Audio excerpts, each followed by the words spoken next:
Welcome to the REI Hacker Podcast, where we unlock the secrets of real estate success. Join us as we dive into the journeys of top investors, mentors, and industry experts. Learn from their experiences and navigate the highs and lows of the investing world. And now, let's hand it off to our host, Benson Juarez. Welcome, everybody. Thank you so much for being here. Really appreciate you coming in and listening to this edition of the podcast. Really excited. My friend JP Kilduff is with us. JP is he's a U.S. veteran. He's an entrepreneur. He's a real estate investor. He's a founder of a company called Best Skip Tracer, one of the top skip tracing companies in the country. Doing a lot of really exciting, cool things. You can see that he's got a big sign behind his head that says, "I love land." We're going to hear the story about that as well. But JP, thank you so much for taking the time. I really appreciate you being here with us. Yeah, man, it truly is my pleasure. I really appreciate the ability to be able to come on and just, share my story and any nuggets that I have that can help you or your audience. Yeah, I appreciate it. You and I, we've known each other for probably about a year now. And we talked some time back, and it was all centered around, skip tracing. I was doing some research and, came across your company and got to learn about Skippy, the little guy on your chest there. Before we get into like all the business stuff, let's start off with what's the story about Skippy? Yeah, we love Skippy. So I'm like a corny dude when it comes to stuff like that. All my companies, I know there's a lot of people out there that'll tell you don't spend too much time on your logo and all that other stuff. Just get into doing deals. But I felt like, without having like a sense of ownership and something that I could really stand behind that could represent me more than just like numbers on a piece of paper, I felt like it was really hard to get behind that, like from a philosophical standpoint for me. Like I'm a kind of like a touchy-feely type of dude. And so it's like, for me, it just gave substance to a business, especially specifically when we talk about skip tracing. Like, dude, data is boring as crap. Yeah. Right. So it's like, how do you stand out? How can you, create something that people can get behind? And Skippy the Bear was actually, it was created. The guy that I partnered with when we first founded this, we were going back and forth on a couple of ideas, and I was like, man, we really need we need a mascot. We need something. And I love the term, having like ice in your vein, being cold as ice, stuff like that. And so naturally I was like, man, we should do like a polar bear or something like that. So I'll have to show you offline, like the first version of the logo of Skippy, man. It's like this, like hand drawn. He's like literally like skipping. And then we're like, all right, we got to do better than that. So we sent it to a designer, and he came up with Skippy the Bear, and it was absolutely amazing. He kind of looks like an enforcer. He's like super buff, and he's got glasses on and everything. And so and it was actually something for me, what really actually cemented it for me was it was something that my kids got behind, and it stood for something. Not just dad goes to work, but it stood for something, because like Skippy, we ended up becoming a business. We have profits for a purpose. So we're a for-purpose business. 5% of all of our proceeds go to Polar Bears International. And that was just something that I could be proud of and, tell my kids, and my kids could be like, oh yeah, dad's like doing something for the world and stuff like that. So, when you go that extra mile and you create a mascot and you create Skippy, and it's like, everybody loves Skippy, and it's like, I don't know, man, it just gives it like a life. It gives it something to root for and latch onto. Dude, I've actually had requests from people that are like, can you, my son loves all the Skippy swag that you send out. Can you guys consider making like a Beanie Baby Skippy the Bear? Like, he would love that. And I was like, oh, that's actually a pretty cool idea. I might have to think about that. Yeah, maybe when you guys roll out 3.0, you could attach the bear to it, the Beanie Bear. Yeah, no doubt. I think that's a great idea, because you're right. Like, data is not sexy. It's not fun. There's no personality to it. And so it was a smart move, I think, to add a little bit of humanity to the skip tracing world. Because everyone's like, all they're thinking about is, okay, well, what's the hit rate? And, what's the cost? What's the price per skip? And it's just like, it's all about the data. And, you guys coming out with Skippy was an amazing idea. And it sets you apart as well. I haven't Yeah, seen that with any other data companies, and in a bit it doesn't fit, but that's why it works, is because no one exactly. else is really doing that when it comes to the data world. So congrats on that. I think it was an Yeah, I amazing appreciate move. that. Thank you very much.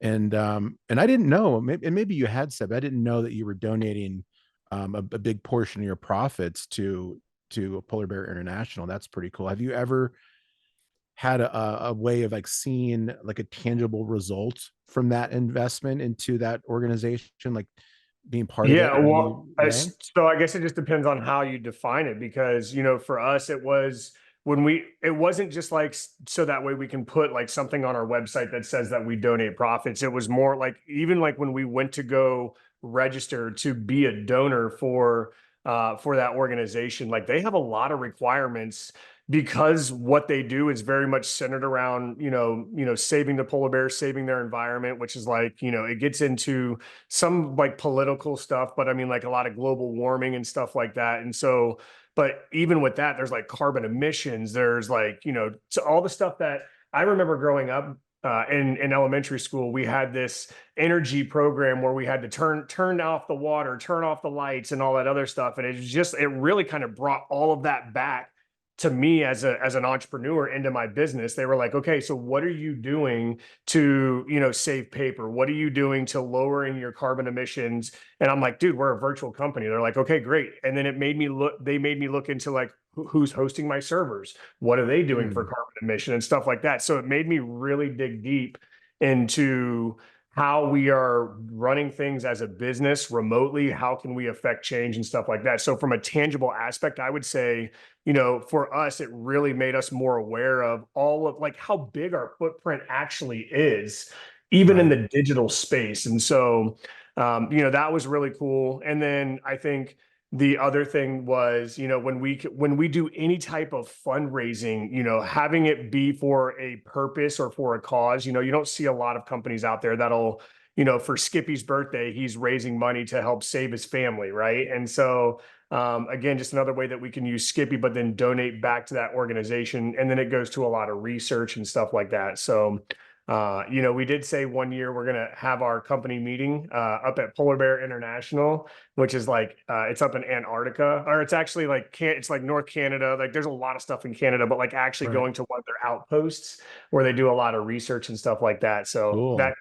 that may be along in the way future. 'Cause, dude, I'm not a fan of cold. Like I'm in Florida and it's like 59 degrees and I'm wearing a hoodie right now. Like I didn't even want to wear a hoodie for this thing, but it's so freaking cold in my house and I'm in Florida, so I don't know how I'm going to handle Antarctica. So it could be fair to say that when you were in the military, you didn't do any deployments in cold areas. One One. year, one Yeah. year, and it was in Cleveland. And you may be laughing. You may be laughing. I knew you would laugh. So, Well, I dude, figured it'd be like some country, right? Like, oh yeah, we did a deployment in Croatia or something, actually Croatia's probably, have you ever been to Cleveland in the winter? Have you ever no, experienced effect snow? no, I haven't. It sucks. It's so bad, dude. It's so bad. Like it was like my first station out of my technical training, and we were there for 1 year, and that was it. And then at the end of, so it snowed in November, and then it again, the last time it snowed was 2 weeks after Easter. Like, and I grew up in Florida, dude, tank tops and flip flops year round. And so, Yeah. like, it wasn't long after that where they put out a message and they were like, hey, we're looking for people to come to Key West. I looked at my wife and she's like, let's go. And that was it. That was about Yeah, as, that was it. so that's as long as I've been deployed in cold weather. Well, now you can say you did it. You can I check that did. I box, did. right? Yep. Lake Um, effect snow. but before that, even so, you did a stint in the military. You're a successful entrepreneur, investor now, but it wasn't all rosy when you were growing up. Am I right? Yeah. What do you know about that? Well, and this you're self-proclaimed, right? That you were a bit of a delinquent, Yeah. Yeah. right? For sure. But No, it was, I tell my kids all the time, like, I try to share with them little bits and pieces without giving them the whole story. And they're like, well, how would you know? I'm like, you have no, you don't even know half the right. story. So, we grew up I would say lower middle class. Parents were working multiple jobs and still didn't make enough money to save the house. We lost the house to foreclosure. Ended up having to move out of state. And, during that time, dude, like when you don't have a lot of parental supervision growing up, it's like, there's nobody to stop you from doing anything. And so we did a lot of dumb stuff and I got into a lot of trouble. And it really just it followed me throughout my teenage years. And I mean, I was still like, I always had the mentality of wanting to get better. It was just like, I always put myself into crappy situations. And so my stepdad, when I moved back to Florida, he was like, "Hey man," he's like, "you should really consider the Coast Guard. You should really consider, joining the military." And so, he's a smart dude. I have a lot of respect for him. So I called, and within a month, I was shipped off. Thank God, dude. Like, people always thank me for my service, but I would probably be dead or in jail had I not joined the military. Man, it saved my life. Wow. Yeah, that discipline, basic training, you go in there, they break you down to the bare essence of a human being, and they build you back up. Yeah. And I think it's like that for a lot of people who join the military. It's really kind of a last choice, which is unfortunate, right? But there is different paths for different people.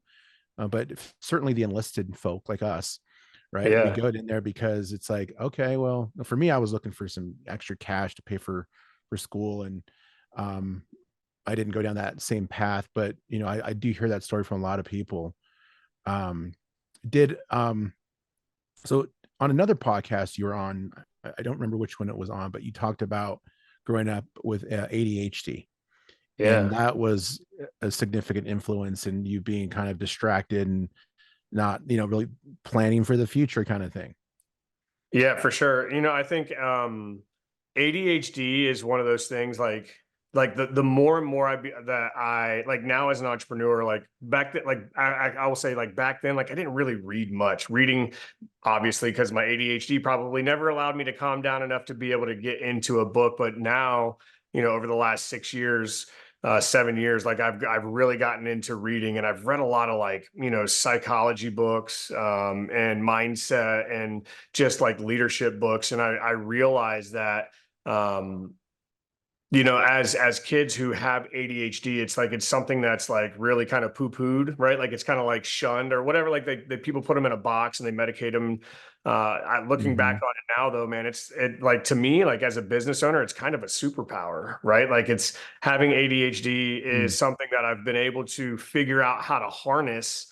Where, when I was little, it was like, they put me on medication and I was kind of like a zombie while I was on my medication. And when I wasn't, I was causing destruction because I just didn't have like a good outlet for everything that I did. So, but I'm actually, I'm very, I would imagine that most entrepreneurs that I know probably have some form of ADHD, whether it's diagnosed or not, because you kind of have to, man, to be able to juggle as many things as we do and be able to handle the velocity in which things come at you as a business owner day after day after day. And so sometimes I think, ADHD is one of the best things that I've ever conquered to be able to work for me. So that way I could be, a serial entrepreneur. At one point I had like 8 businesses that I was running, all in the real estate space. So, and I think it really comes down to the mentality, Benson. You know what I mean? Like a lot of people could use it as an excuse of why they didn't do something. Yeah. But, that's not the way that I think. I look at everything like with a silver lining, and I'm like, okay, how did I grow because of it? What have I been able to do because of it? Not like, what has it not allowed me to do? And that's really what it comes down to, I think. Yeah, that's definitely a mindset perspective, and looking at it as glass half full, silver lining, like, and you probably had that in you even before you were old enough to realize it. Yeah. Because from your upbringing, parents were busy, but there's a reason why you respect your stepfather, because there was somehow he was still influencing you even at a subconscious level to know that the decision to go in the military was the right thing to do. Yeah. But I've often thought that, and I've never been diagnosed, that I have a level of the ADHD. It's difficult to focus and finish things, and juggling a lot of things. But I find that I'm best under pressure. Like when the deadline's right there, Like I Yeah. just get shit done, Yeah, no and it's doubt. always been a skill of mine. You call it a superpower. And I think it is for a lot of entrepreneurs if you can figure out a way to manage it, because it can be fairly destructive. And, in the corporate world, it doesn't work. Like, you over and over again, you keep proving that you can't finish things. Well, you get fired. Yeah. You can take that That's the same, great thing about being an entrepreneur is you could take your yeah. business wherever you want to go, right? So Hmm. it's about, like you're saying, corporate world, it's like sit in this box, do this job and finish it by this, by this time. And, that doesn't work. But as an entrepreneur, I think you make a great point, man. Like as soon as you can figure out, like it could go both ways. It could be a gift and a curse. And so it's a matter of like being able to recognize when, that ADH is being the curse rather than the gift. And, a lot of that comes from like just hiring mentors and coaches and being vulnerable and being willing to be picked apart by people that are, where you want to be, which is what I think really helped me at the beginning is because, as powerful as being ADHD is, the flip side of it is like being laser focused. And that's also really, something that in real estate, dude, this better than anybody. Like how many shiny objects are coming at us every month, AI cold calling, texting, direct mail, like, dude, there's so many shiny objects. Yeah. And so it's really easy to get distracted. And so, having the ability to be able to just kind of put blinders on. And then, when that runs its course, it's kind of like, all right, you can now work, you can go left or you can go right, or you can do whatever it is that you want to do. So I think, like I said, it's a gift and a curse. I'm curious though, like, did you listen to the podcast that where I told the story about my mom trying to strangle the principal? I didn't hear that part of it. I got Uh, snippets from my team. Gotcha. But now I need to hear about it. Yeah, yeah. Well, you'll have to go and listen to the podcast. It's actually a pretty long story, but it's, I thought that's probably what you're referring to whenever you were talking about my upbringing. So yeah, it's a pretty funny story, man. It was like, my mom was my ride or die, and she was, yeah. You'll have to listen to it. I'll maybe put it in. I don't know. We'll figure out how to share it, but it's a pretty long story. Well, that's a bit of a teaser that we'll have to dig in another time. But I am interested too, because you're like I said, you're successful in business. You've been a serial entrepreneur. What was like some of your like very early entrepreneurial experiences? Did you start off Yeah, really, really young, or did it not blossom until it was unlocked from breaking you down in the military? I would say.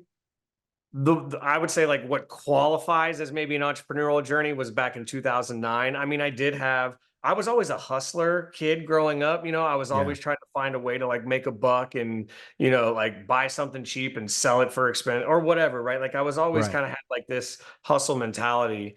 But, back in 2009, I just remember watching like, the entire world go to shit and crash after the, what happened back in 2007 and 8, and still seeing stories of people that were uber successful off of the crash and thinking, I'm like, man, like all of these things that happen, like, how can I get on the front end of all of these opportunities that exist and like become a millionaire, just like all Hmm. these other people, right? Like know the right people, make the right moves, be on the front end. And, as I'm thinking that, I remember it was December 19th. And I was sitting in my living room. It was after a football game, and 60 Minutes came on, and they ran a bit about an idea called property preservation. Are you familiar with that? No. So back after the crash, the bank had taken back all these homes. And so they needed to hire Mm. companies to go get all the trash out, fix up the windows, keep the grass cut, bring it up to standards so that way they could put it back out on the market. And so they hired these property preservation companies. So they interviewed this guy down in Miami. I was living in Jacksonville at the time. They interviewed this guy down in Miami. And this dude was killing it, killing it. And I'm like, that's it, man. Like the light bulb went off, and I'm like, this is it. Like, we're on the front end of this recovery and all this stuff is happening. So I went on the 60 Minutes website and I went on their forum, and I'm like, yo, who is this dude that they interviewed? How can I get his contact info? I want to like dig in and see how I can do what he does. And then somebody posted, very opportunistic. They're like, hey, if you're wanting to learn how to do property preservation, come to this website and we'll teach you how to do it. And I was like, Okay, I'll follow. So I clicked the link Right. and I went to the website and I looked at everything, and it was so cheap at the time. It was like $1,500, and they would basically give you all the paperwork, give you all the contacts to all the REO companies. They give you like Wow. everything you needed to go out and just make it look like you knew what you were doing, so that way you could get some jobs. And so I did it, dude. Like I was like, screw it. I'm gonna bet on myself. And I took everything that I had. I was in the military at that time. I was an E5, making E6. And so I didn't have a lot of money. We were pregnant with twins at the time and already had a son. So it took a lot of convincing to, convince my wife to be able to spend that type of money at that time. But I did it, dude. And like, as soon as I did it, like when I do something, I'm like all in. Like it's Right. like, if this is the thing, we're going all in. And so, I would do my Coast Guard job during the day. I'd come home. I was going to college at the time as well. And so I would do like a little bit of college work and get that done. And then I would focus like the last 4 or 5 hours of my day just building this property preservation business. And we ended up with 26 national accounts, 13 regional accounts, and 2 local accounts. And I was like, Wow. dude, I didn't even know how to swing a hammer. I mean, I had a hammer and a screwdriver is all I had. And so I had to figure out, they were like, oh, there was like some plumbing issues. There was some drywall stuff. I had to fix some windows. And I'm like, yeah. So I contacted the dude that built my house. I'm like, yo, Justin, I'm like, you want to partner on this, man? I need somebody that knows how to like do construction, because they're asking me to do some things I don't know how to do. I was like, I'll handle all the back end. I'll do the systems. I'll do the accounting. I'll do all the client stuff if you just go out in the field. And that worked beautiful for 9 months. Nice. And then it got to a point where I told you how many clients we had. And I was like, damn, like we need to bring somebody on. Like this is getting out of control. I don't have enough time to handle the back end. I said, we got to bring somebody on. And I froze, dude. Like I didn't know what to do. I didn't know, other than partnering with somebody, which is a little easier in my mind at that time, to give up half of my profits, but to hire somebody and have to do payroll and like everything that comes with hiring an employee, I had no clue what to do. And so I sold my half of the business. I was like, screw it. I said, this thing is Wow. as good as it's ever been. And so I went to Justin. I said, hey, I said, we're about to have twins. Before that, I asked my wife, I'm like, hey, will you help me? She's like, fool, I've got twins. What do you think I'm going to do whenever I have these babies? You think I'm going to have time to help you? And so that was like the nail in the coffin, where I was like, hey, Justin, I said, like we were having babies, this, that, and the other. I said, I'd love to sell you my half of the business. And so I did. And unfortunately, he didn't know how to run a business. He knew how to do the field work. He didn't know how to run a business. And so within like 6 months, the whole thing was shut down, which kind of Man. sucked because, again, at that time, it was like I created logos, I created like all this stuff. And so it was like there was a piece of me that was in that business. And to see it go to the ground was a little rough, but I learned a valuable lesson in that, which 2 things. One, bringing him on as a partner was delegating stuff I didn't know how to do. And that was worth me giving up half my profits. So that way I can build and do the things that I did know how to do. So that was huge for me. That was like a big evidence procedure of like, okay, I don't have to do everything.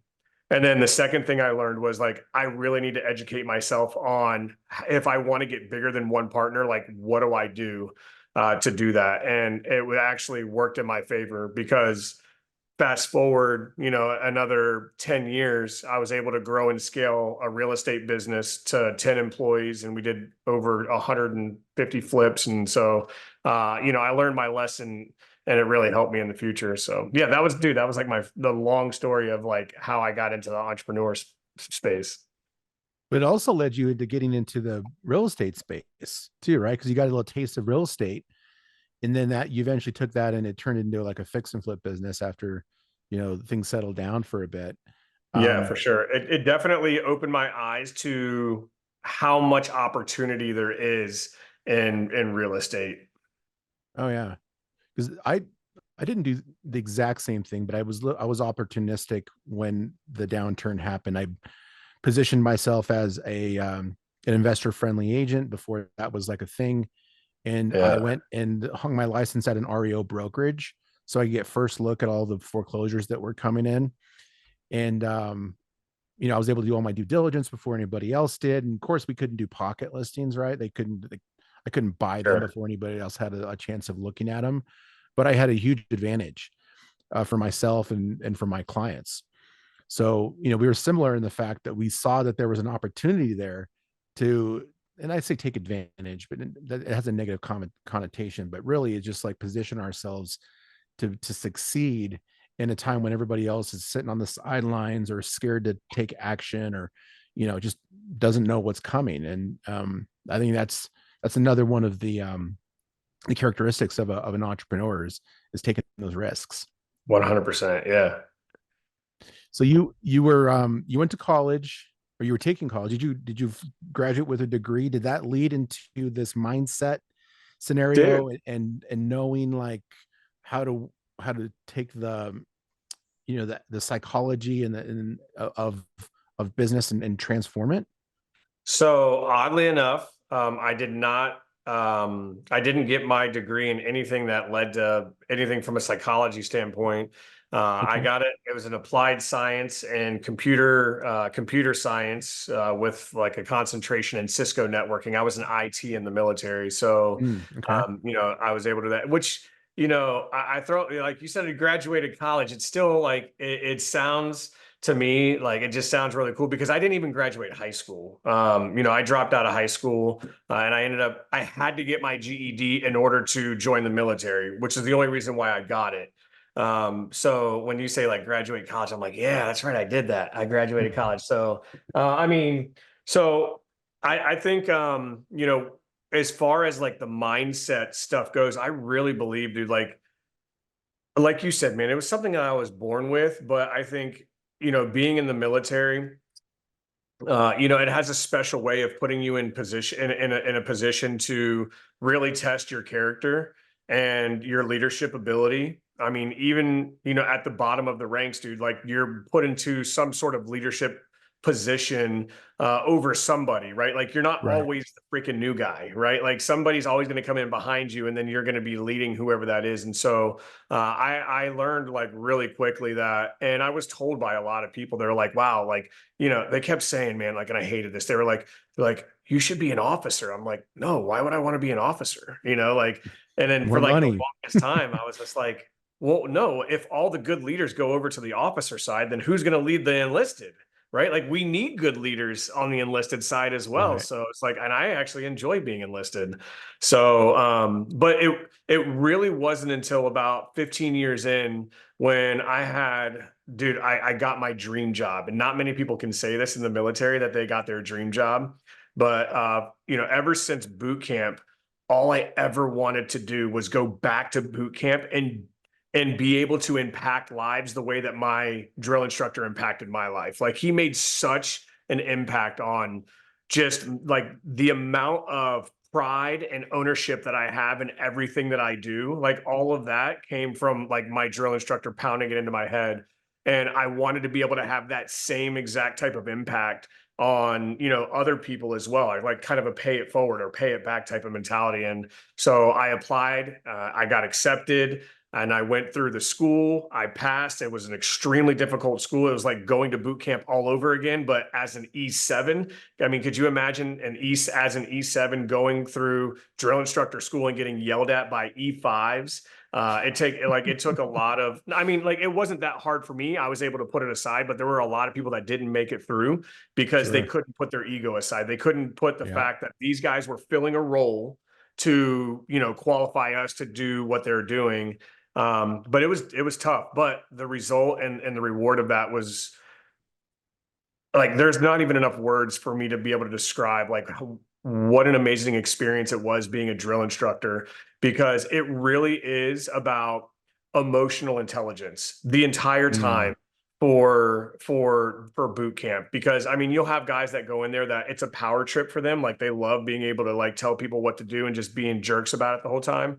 But really, truly, like the good drill instructors, like they understand emotional intelligence and timing better than anybody else. And after about a year of doing it, like I was able to like something clicked where it was like I can pinpoint what day, what drill, what we were doing when it was like the company, like the band or like the group of people that I was training, when they were going to be the most vulnerable for me to drop like some kind of nugget that was going to stick with them for the rest of their lives, right? Like I could bring them through, like you said, like break them down to a point where it's like they're completely wiped clean, and now they're in, like, they're just receiving everything that you're taking in to try to become better. And so it's like I could, like, I was able to figure out how to do that, and it's like I've been able to carry that. And that, to me, Benson, that more than college or anything else before that, that's what gave me everything that I needed to be able to be a good entrepreneur. Because a lot of being an entrepreneur is sensing and intuition and timing and emotional intelligence between me and you and everybody else, because it's just a partnership it's just one big partnership between everybody. And so, like, I attribute that job, that experience, to why I've been able to do what I've done as an entrepreneur. That's pretty impactful. Have you ever thought about it that way? Now that we've framed it, had you ever pinpointed how important it was to go through that experience? So I've never actually said it the way that I just said it. The hair on the back of my neck is standing up, actually, like telling it, because it was so impactful. I knew that it had an impact, but I've never framed it the way that we just talked about it. That's pretty cool. You have to Yeah. put that in your memoirs down the road. So you are a certified master practitioner of NLP. Yeah, right? yeah. Which is pretty cool. I mean, just to put that on something, a business card. I would put it everywhere if I had it. I almost put it into that? the bio that I sent you, but I was like, oh, it's not relevant. We're going to be talking about, real estate investing and skip tracing and all that. But, it was a huge accomplishment. I took it out of my bio, but obviously you went and looked it up. So that's pretty cool. Tell me about that, because it seems like it's related to everything. I mean, it's related to entrepreneurship. It's related to success. Yeah. And well, that was the thing, is like, so I'm a firm believer of coaches, mentorship, however you can accelerate getting to your goals, I'm all about it. And oftentimes that means, learning from people who have done it before. And so when I got into the real estate space, I joined a real estate education program, Fortune Builders, and it was about a year and a half into it. I'm a really good soldier. I can follow orders very well. And so, when I was being coached and they were telling me, hey, you need to go meet this many agents, you need to go do this many things, I went and did it. And guess what, dude? I had success. My first year, I flipped I had 8 deals, 4 wholesales, 4 flips, all while training recruits, like more than 90 hours a week. I was able to do this part-time. And after about a year and a half, they invited me to be a coach. They're like, whatever it is that you're doing, we need you to teach the other students how to do it, because we have like people that have been here that have coached, that they're great coaches, but for whatever reasons, it's like they're not able to touch people in the way that, like, whatever your coach said. So can you do that? And I'm like, I've only been doing this for a year and a half. Like, you want me to get on the phone and teach people? And so it was like, to accept that was a huge, huge leap of faith for me, to be able to be in a position of like having an impact on these people at that journey, at that part of their journey. And so here's what I learned, Benson. Real estate investing has about 20% to do with the actual technical part of the job. 80% of my calls were all around mindset. It was all around getting people to get out of their own way and just do it regardless of how they feel or think about it, because they're being coached from somebody who's done it before. And this is the result that you can get, which is what I did so well. And so, after about a year and a half, 2 years of coaching, I'm like, dude, like, literally, like, I would give people the blueprint, dude, the blueprint, do this step by step. And I promise you, you will see results. And then we get back on the phone in a month and I'm like, hey man, how did it go? They didn't do anything. Right. And so, because it had nothing to do with the technical aspect, it was all up here. And so then it turned into mindset call. Well, then once I did a mindset call, and it wasn't like anything that I was trained in at that point. I wasn't trained in mindset at this point. I mean, I guess you could say that when I unlocked that emotional intelligence, when I was being a drill instructor, that probably helped a lot of that. But, once I did that one call, it was like they never came back to me for the technical part. They always came back to me for a mindset, for a pep talk, for a motivation thing, right? And so it's like I would always lead them through a series of just like questions and just trying to get them to discover things about themselves that they knew but they forgot. You know what I mean? And it sounds freaking cheesy, but it's like so true. And so, I did that long enough where I'm like, man, I really need to like get some tools. I need some tools to actually be able Right. to be more effective. And so I knew that, this whole term of NLP, neuro linguistics programming, along with being a coach, I knew that it would help me talk to sellers and lock down more deals. And so when I saw an NLP course come up, I'm like, yes, this is what I've been wanting. I want to learn how to say that magic word to get somebody to do something. And then I went to the course, and it was actually almost like the communication that we learned was like first and foremost how to communicate with yourself, because we're our own worst enemy, right? We're the Mhm. ones telling us that we can't do something, right? And so it was like learning how to communicate with yourself first, that internal dialogue, the stories you tell yourself, and then being able to then take that and unlock it in other people.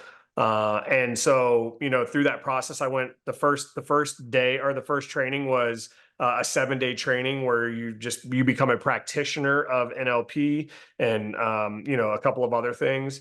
And it wasn't enough for me. I'm like, again, just like I wanted to, this is so funny. I'm putting all this together right now as I'm telling you.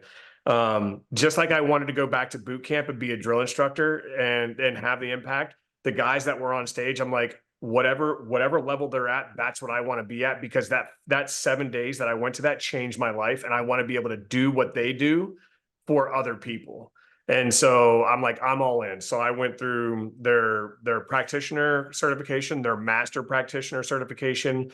I joined their highest level of their masterminds just to be close to them, so that way I can learn from them. And so I was able to, after 300 plus hours of training and practice, I became a master practitioner in neurolinguistics programming, which allowed me to do some of the things that I would consider one of the, like, when I talk about impacting lives at Coast Guard, I was able to impact so many lives with my master practitioner certification, because I've taken so many entrepreneurs through what we call like it's a personal breakthrough. It's a business breakthrough, right? It's like they know that there's greatness inside them, but they keep hitting the ceiling, right? Like they go here and then they self-sabotage. And so it's like, where I take them is, I take them to that ceiling and then I help them break through that, so that way they can actually see that what it is that and realize what it is that they're trying to accomplish. And so it's a very intense process. Sometimes it's like an 8-hour day, sometimes it's 2 days. It's pretty intense, but it attacks like all the limiting beliefs that we have internally about ourselves. It reprograms traumatic events that we've had as a child, and like the meaning that we made of that during that time. It's like, okay, but there's silver linings in all of that. So it's like reprogramming all that to allow just for growth, dude, because like that's all the stuff that's holding most people back. And Yeah. so, yeah, man, it was, I went to Africa. And I did business breakthroughs with like 4 entrepreneurs over there, and a handful of other people. Went to the Congo and did that. It was wild, dude. Like it was just crazy where the whole like just healing took me. Over that was like last year. So yeah, man, there's a lot there to unpack. Oh yeah. I can imagine it's so fulfilling to see those aha moments, like the looks on people's faces when they actually break through. And you were the one that helped them get there. Like most of the work happens internally in them, but 100%. Yeah. it's facilitated in a way to where you can help them break through it. I can only imagine the feeling being way more impactful when it's with a young person. So And yeah, you, it is like because it's like, like for me, I found this when I was, 38, 39. And like, I'm like, man, my entire life I've been like lugging around this baggage. Right. And so it's like, imagine being able to do it, there's a lot of pressure on these teenagers this like right now. And not to say that there wasn't on us, because I mean, we had a lot of pressure as well. But, I can relate, after training kids for 3 years, like I see what this generation is capable of. And I think, being able to help, we've done some breakthroughs with kids. We've done youth seminars where we try to help them understand like how powerful their mind is and how powerful the story they tell themselves are, and not listening to the story that's on social media and all the other garbage that they're taking in.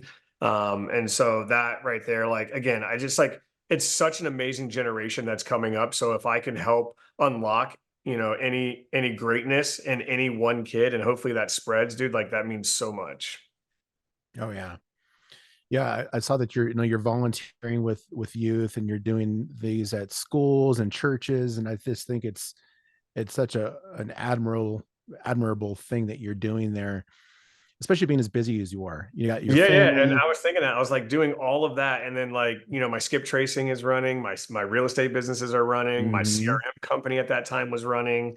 So it's like, yeah, it's pretty wild. I And mean, so you, I'm living the dream, dude. yeah, and you've chose this path, right? Like you're doing what you're passionate about, right? And so most people can't say that they can do that. Everyone's kind of Yeah. trapped in this 9 to 5 rut, and they're just living to get to the next day, right? Paycheck to paycheck, and Hmm. no real sense of purpose or self-worth.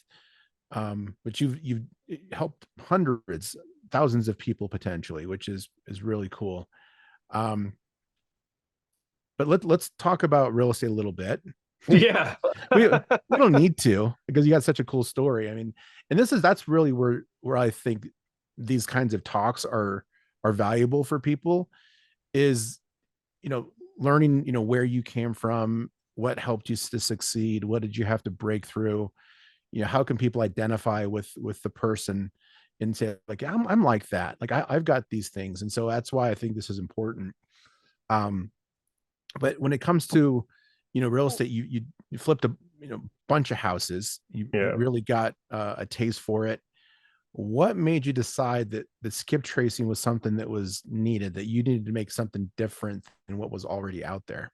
Yeah, that's a really good question. And I think it's like it's a story that I think that you see a lot play out, that you see play out a lot in a lot of different industries. And as we were talking about earlier, man, there's just so many opportunities. Like there's so many relationships inside of real estate, whether it's title companies, agents, people where we get our list from, CRM, Skip Tracer. Like there's all this relationships that really go into making the product that we put out on a daily basis. And oftentimes what you find is that not everybody is putting out the best possible product that can be put out.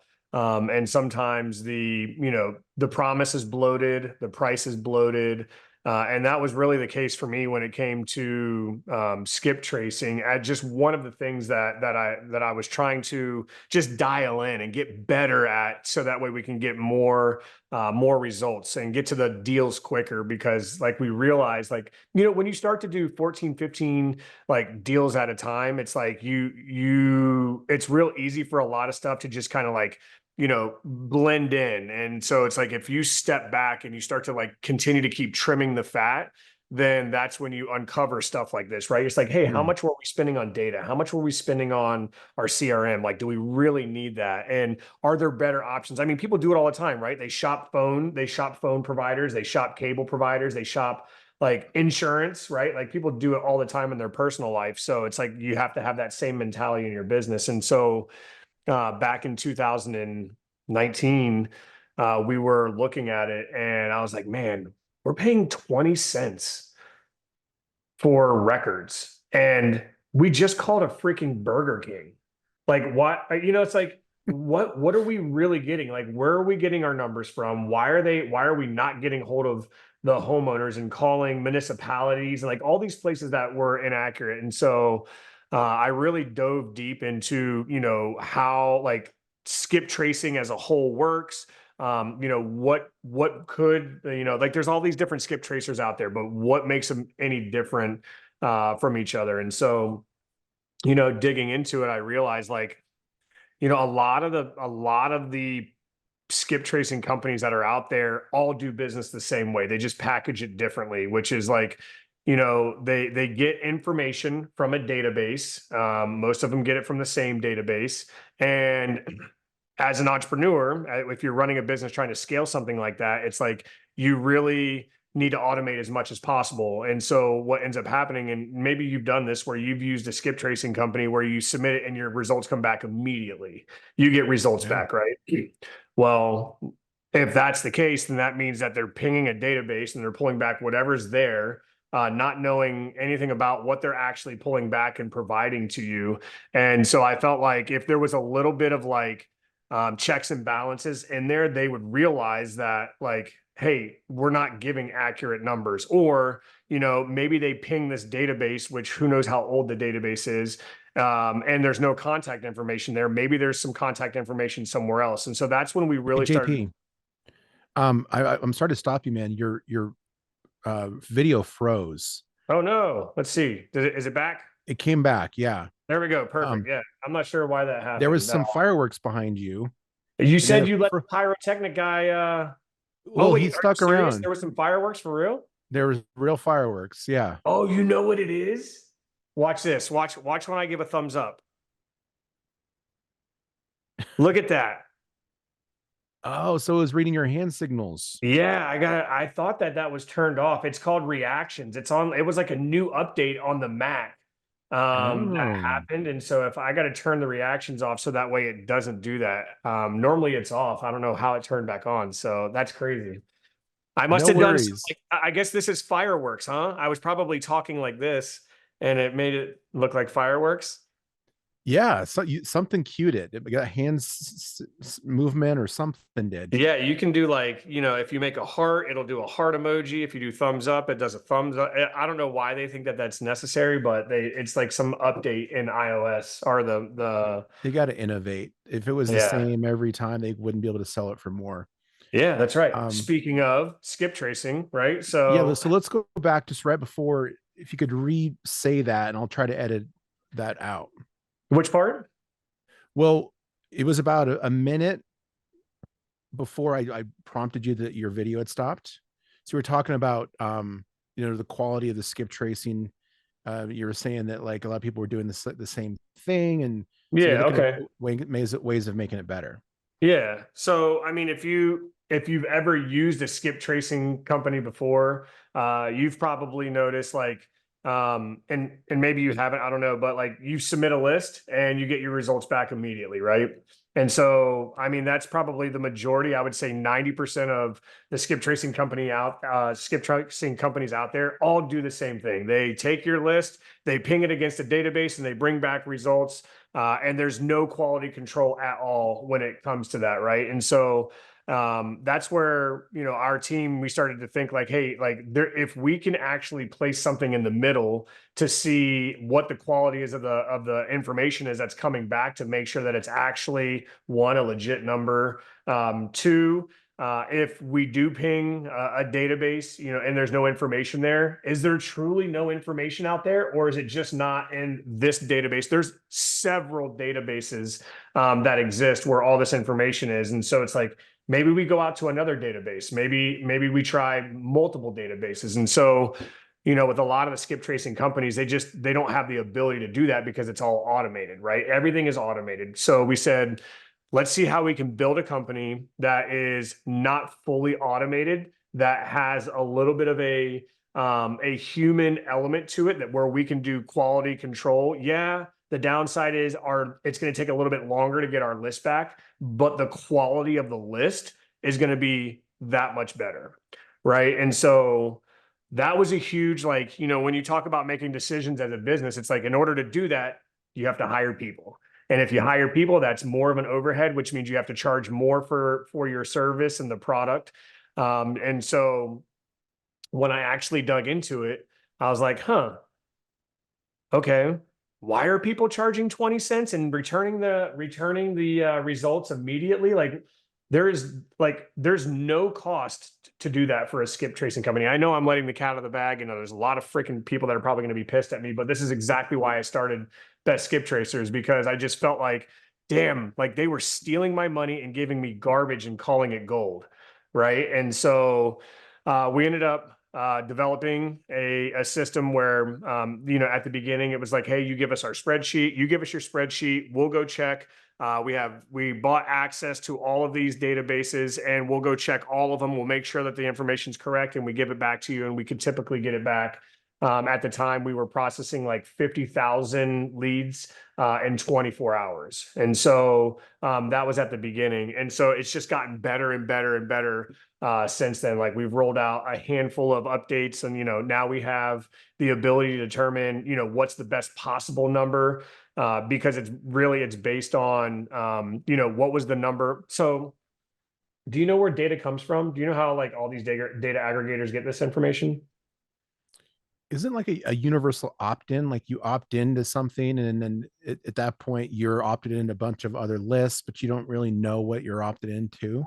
Not No. necessarily. I mean, a lot of the information is insurance. It comes from Mm. insurance. So insurance companies are like the number one holder of all information when it comes to stuff like that. So if you keep that in mind, you know, they propagate information to different databases, and then, you know, from there, you know, you'll have like one big data aggregator that's really like made their name in the industry, which all people go to for their data. And that's just one of the databases that we have access to. And then so we have access to other databases as well. And so because of that, we're able to actually get a higher percentage of contact information back, as well as now determine, you know, what's the best number to reach them at, because this is the number that they last registered with, you know, the insurance company or wherever the data came from, ultimately. And so we're able to determine, and we call that our polar pick, right? Because not every investor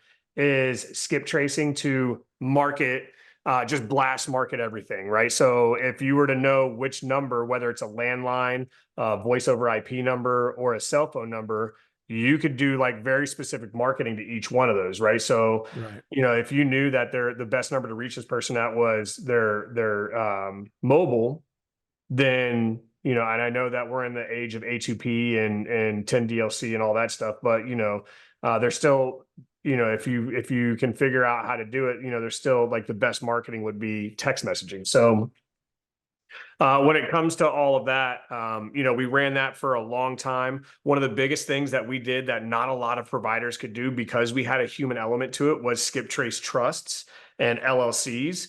You know, when you're running an automated program, you can't really skip LLCs because it's a double skip tracing process. You know, you have to go to the Secretary of State's website, and you have to figure out, like, you have to look up that business, find out who the manager is, or the registered agent, and then you can then skip trace that individual and find their contact information, which is why a lot of skip tracing companies can't do that. And the ones that do it don't do it very well, because they don't really, I mean, I don't know of any other company that does it the way that we do it with, Mm. like, we have an entire team that's doing this. And so our LLCs are phenomenal. We can get back about 70% of the LLCs that are provided, just because, you know, people who create LLCs, some of them are pretty sophisticated, right? And so it's like, you can't always find the manager or the registered agent. So between that 60 and 70% is where we're at with our LLCs, which anybody who tells you they can do higher than that is just blowing smoke, especially if they're not doing it by hand. So So there's an I think that actual that's one of person our that's big, doing those different steps. say that Like again. there's an actual person who is going and going to the Secretary of State's office, pulling that record and then looking to see who the registered agent is, or the manager, or Yep. the director, and then putting that in and skip tracing that. Like, Yep. Absolutely. that sounds expensive. Yeah, well, I mean, it really comes down to efficiency and training, and you know, I mean, one of my biggest assets is my ability to be able to build teams, and I also know systems very well. And so you know, when I think about something, if I do something, I'm like, all right, how can we make it more efficient so that way we can scale it? And, you know, the skip tracing company, man, like, this has been like the brainchild of like that I've had, that has just turned into something that's just pure gold for us because of Oh what yeah. we've been able to create. And so, yeah, it's a little expensive. I think my overhead's probably, I would say, 10 times more than any other skip tracing company out there. And yet we still have one of the lowest prices in the industry right now on a consistent basis. You'll get some people that'll put some bullshit pricing out there to like hook you in. But then once that promotion is gone, it's like you're back up to the bloated prices. And Right.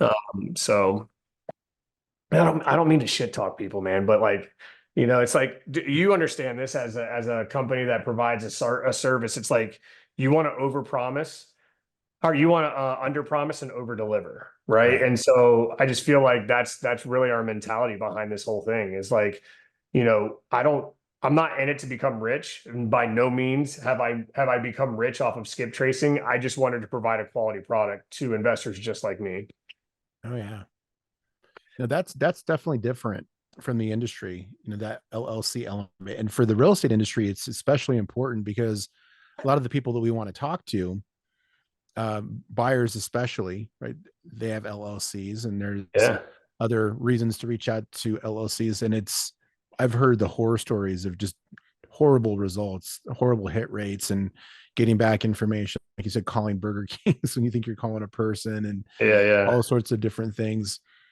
And so you already have one of the best products in the industry. What motivates you to go and create like a whole new version of your software? You've got a brand new 3.0 version of the software coming out soon. Like, tell me about that, and what motivated that? Yeah, Skippy 3.0. So we provide data to a lot of very big, I would say, educators and CRM companies. We provide data to them, which really, for us, it's like when we're constantly looking for feedback from our clients, and we have a very good relationship with a lot of our clients. We know them by name. They know me. They know, like, I have my head of customer support, Tracy. Like, they know all of us by name. And so we have good relationships with them. And one of the parts that we do on a consistent basis is like, hey, we know that you chose us. You could choose anybody. So, why did you choose us? And, if you were to leave us, what would it be for? Right. And so we would get the feedback from them. And so a lot of the feedback that we would get, we'd put it into our planning, and then we'd look at it on a quarterly basis. And then eventually it got to a point where it was like, all right, this feedback that we're getting here, which is the most consistent, which, and I'll just tell you, like, it was being able to scrub their previous lists against the one that they're submitting, because they didn't want to pay for double skip tracing. They didn't want to pay for something that they've already got information for. Well, in order to do that, it took something that we didn't have, which was actually creating a database that can house data for each individual user. Because up until that point, they would submit a spreadsheet, and there was a dashboard where they can click a link and get their spreadsheet back. We never stored any data. So to be able to do what everybody was wanting, we had to hire an engineer to build us out an entirely new platform that could allow for people to not only upload new lists, but upload old lists to basically create a database of leads. So that way, when they do upload their new list, it can scrub out the ones that they've previously skipped, and then, only pay for the ones that they don't have information for. And then along with that, it gave us so much more ability to be able to create some really cool features with tagging and list building, and stuff like that. And so there's some products out there that kind of do this. And this is really another reason why we did it, is because it was like, people were not only paying for our membership, but they were paying for another membership on another platform that was doing that feature, right? Like, you could scrub out your duplicates before you skip trace them. And it's like, well, shoot, if we could save you $200 a month and bring that feature into ours, like, would that be valuable to you? And, unequivocally, everyone's like, yes. Like, if you could do that, that would save us so much time, effort, and money. And so we set out on the journey to create a better product, man. I love it. One thing that popped in my mind as you were saying that is, does it update? So, like, let's say, for example, you skip traced it last time and you don't want to skip trace it again because it's going to cost, you're going to double skip trace it. But what if, like, the primary number is different now? Like, does it update with more updated information? No, so we're not, No. no, I mean, at that point, you would pretty much be the database at that point that everybody Right. has to go to get the information. So no, the information will stay in there. And if for some reason you want to get updated information for a contact, then you would just find that, delete it out of there and resubmit it as if it were new. And so Right. that way it could do that. Gotcha. What are some of the other features that are coming out in 3.0? One of the big ones, and this is like for us is a huge benefit that I think is going to not necessarily for the customer, but for providers, is we are building out an API. Previously, we Mm, didn't have an API, but this version is going to be completely API compatible. And so, for people who are running an education program, who have their own CRM, and they don't want to send people outside of their ecosystem to go skip trace, they can now bring it right into and make it look just like it's them providing the skip tracing data, but then using us as the provider on the back end, which we didn't have in the past. And that was another big request from, like I said, we provide data for a couple of bigger CRMs. And so that was another reason that pushed us to go to this new feature. So I would say like that's really one of the big ones on top oh of yeah. just like scrubbing for duplicates, building lists, being able to create niche lists with tags within your database. And then our affiliate program as well is, I mean, it's one of the top ones that I've ever seen in the data field. Like it's a reoccurring affiliate income. It's you recommend somebody once, and it benefits them to use your affiliate link because they get half off of their first month. So like coming directly to our site, they would have to pay full price. But if they use like Benson, like your crew, if they were to use your affiliate link, then they would get half off their first month. And then of course, as the affiliate, you get a reoccurring income. You get half of whatever that monthly subscription is for as long as they're paying. And Mm. so, again, I think like I haven't seen any other affiliate program like that in the data field, but it's been a while since I've looked at it. So that's exciting as well. Oh yeah. Like you said, you just listen to your customers, right? That there's all different things that it doesn't appeal to the masses necessarily. As far as like, just the average investor who's skip tracing some of that, like the affiliate thing. But with your big accounts, like they're asking for that. So it affects your bottom line, right? Which you have to make decisions on that, which is awesome.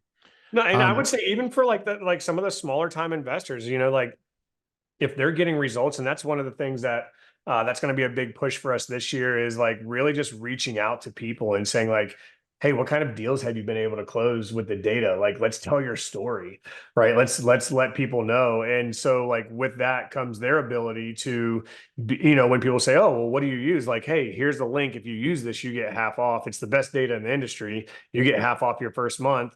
And then, for them, they get to pay for their membership. So essentially, it's like the membership is free. And then it's like, how many people can you refer at that point? And then start to get, we have what's called Skip Coin.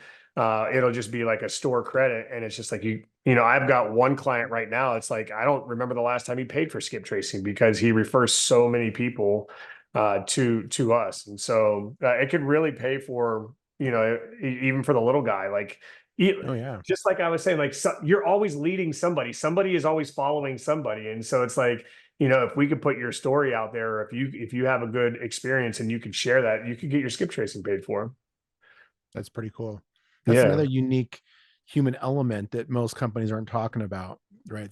The actual stories of what happens when people successfully use your product and service. yeah. Um, Can I say something about that real yeah. quick? Because this was like an aha for us. It was our second year in business, and the idea of what we just talked about was kind of it was brought to the table, and it was like, oh yeah, that's actually a really good idea. And the more you dig into it, it's like, as real estate investors, some people get into it to become a millionaire. Some people get into it to get out of their 9 to 5. But I think through the process, no matter who you are, what you start to realize is like, you're impacting neighborhoods, families, communities with the work that you're doing by flipping houses. And it was just like one of those things that was like, holy crap. We flipped 100 houses in New Jersey and made such an impact in that neighborhood. Now with this business, I can essentially extend my impact to the whole nation and be able, with my data, give the ability to real estate investors to be able to make the impact in their community. And I, as a company and as an organization, had a part of that. And so it's like, let's tell that story, because that's really what it's about for us. Like when that, it just, like I said, like as a real estate investor, maybe at first it may not be passionate about you may not be passionate about it, but once you start to realize the amount of impact that you have, it becomes that way. It was the same way with the data company, with skip tracing, right? It was like, holy crap, dude, we could have such an impact and tell that story. And then on top of that, be able to impress upon other real estate investors that there is an impact to be made. You know what I mean? So it was just like one of those things. It was just like the human element of it all was just so amazing. It's your whole career, you've been finding ways of making impact, some of it not intentional, but now like very intentional, all the way back to when you were in the military, and then you got to go back and be a drill instructor, and then to, you know, getting certified as an NLP practitioner, and then helping youth, you know, in you know, churches and schools, and now you're have the ability to affect people's businesses, fix and flippers and wholesalers and all different real estate investors, and make impacts in their careers, and then also in their families and their communities too. And I think it's a great story. I love that you took some time to share that with us. And I know there's more to come. Like obviously this is just the tip of the iceberg. You're a young man, and I don't know what you got planned on the horizon, but I definitely would love to have you back in the future after Skippy 3.0 launches and you got some feedback from that. Yeah, absolutely. I really, I appreciate your time and just the questions that you asked and the stories that we were able to talk about. You know, you must have felt it, because I haven't really talked about some of these things in the way that I've talked about. Like I've never been able to put it into the words that I put it into today. And I think that a lot of that is because of, you know, the way that you run this. And I'm sure that it's the same way that you run your community, man. Like I've seen the way that you run your community, and you have so much passion for what you do. And so I really appreciate the time that you've given me to come on here, speak to your audience. And absolutely, dude, when Skippy 3.0 comes out, I would love to come on and just show you and your community like everything that it has to offer. If they're not already skipping with us, to come over and give us a try. I think they're going to be blown away by the results and by the user experience that they have, and by the customer experience. And so I really appreciate that. Oh, it's been my pleasure, JP. Thank you so much for taking the time, everybody. Thank you for watching this episode. Please like the video, follow the channel, and keep an eye out for more really engaging and exciting stories of entrepreneurship and real estate investing and pure humanity like we got from JP. So thanks so much for listening, and we'll see you next time. That's a wrap on today's Real Estate Revelations. Thank you for tuning into the REI Hacker Podcast. Remember, every property has a story, and every deal is a lesson. Until next time, keep hacking the real estate world.